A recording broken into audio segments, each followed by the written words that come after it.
मैं एक ऐसे कंपनी में काम करता हूँ जहाँ पे मंथ के एंड में एक सेल्स रिपोर्ट जो हमारा होता है, उस सेल्स रिपोर्ट के आधार पे हमें एक ऐसा रिपोर्ट ऑटोमेटिक जनरेट करना पड़ता है। जैसे ये एक रिपोर्ट है हमारा एग्जांपल के लिए, और इसमें सारे सेल्स स्टाफ हैं। अभी मुझे एक ऐसा रिपोर्ट बनाना है जिसमें सारे सेल्स पर्सन का अलग सेपरेट सीट मिल जाए। तो ये अलग करने के लिए हमें क्या करना होगा, इसी वीडियो में देखते हैं। सबसे पहले आपके पास जो डेटा सीट है उसे आप चूज़ कर लें। कर्सर या फिर सेल कहीं पे भी डेटा के अंदर रखेंगे, और इतना करने के बाद आपको इंसर्ट में आना है। इंसर्ट में आने के बाद आपको पाइवोट टेबल में क्लिक करना है। पाइवोट टेबल में जैसे क्लिक करेंगे, पाइवोट टेबल का बॉक्स आ जाएगा। यहाँ पे दो तरह का पाइवोट टेबल आप जनरेट कर सकते हैं, इसी वर्कशीट में या फिर न्यू वर्कशीट में। हम चाहते हैं कि इसी वर्कशीट में बनाया जाए, तो चूज़ करेंगे एग्जिस्टिंग वर्कशीट। लोकेशन मांगेगा, लोकेशन मैं यहाँ पे दे रहा हूँ, आप कहीं पे भी दे सकते हैं। लोकेशन यहाँ देने के बाद आपको ओके करना है। आपके पास पाइवोट एरिया तैयार हो जाएगा। अब आपको यहाँ पे रिपोर्ट तैयार करना है। ये रिपोर्ट वैसा रिपोर्ट होगा जो आप देखना चाहते हैं सभी सेल्स स्टाफ के लिए। तो हम चाहते हैं कि जो हमारा सेल्स स्टाफ हो वो अलग अलग हो, इसीलिए हम लोग सेल्स पर्सन को फिल्टर में रखेंगे। याद रखिए, जिसके हिसाब से आप अगर रिपोर्ट बनाना चाहते हैं उसको आप फिल्टर में रखेंगे। अगर आप एरिया के हिसाब से बनाना चाहते हैं तो एरिया वाले सेक्शन को आप फिल्टर में रखेंगे।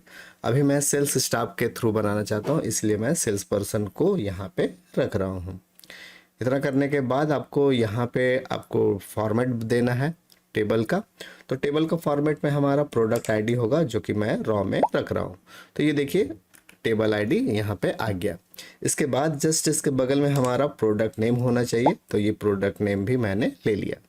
इसके बाद एरिया होना चाहिए, तो एरिया भी मैं रॉ में ले रहा हूँ। इसके बाद हमारा रेट होना चाहिए, तो रेट मैं वैल्यू सेक्शन में लूँगा।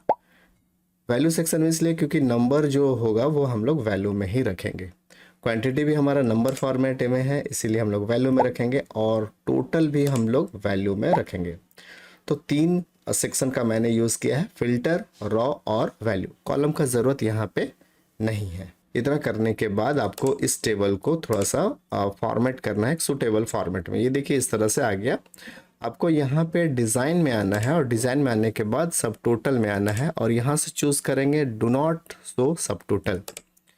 ये जो है वो सब टोटल को हटा देगा। इतना करने के बाद आपको रिपोर्ट वाले में आ जाना है। यहाँ से चूज़ करना है तो इन टेबुलर फॉर्म, तो ये टेबुलर फॉर्म में आ जाएगा। इतना करने के बाद आप देख रहे हैं कि छोटा छोटा माइनस साइन है। आप इसे हटाने के लिए पाइवोट टेबल एनालाइज में जाएंगे और चूज़ करेंगे बटन में। जैसे इसमें क्लिक करेंगे, ये आपका माइनस वाला बटन हट जाएगा।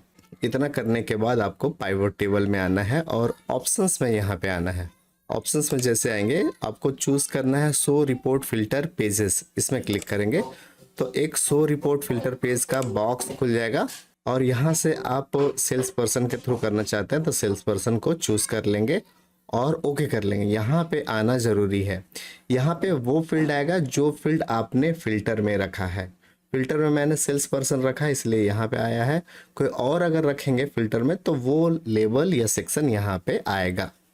इतना करना है आपको और ओके कर देना है। ओके करने के बाद आप देखेंगे कि हर सेल्स पर्सन का जो नाम है वो एक सेपरेट सीट में कन्वर्ट हो गया। यहाँ पे आप देखेंगे अंजलि मेहता, कविता और नेहा। इस तरह से आपका जो डेटा है वो अलग अलग पर्सन के हिसाब से डिस्ट्रीब्यूट हो गया। तो उम्मीद है गाइस ये वीडियो आपको पसंद आया होगा।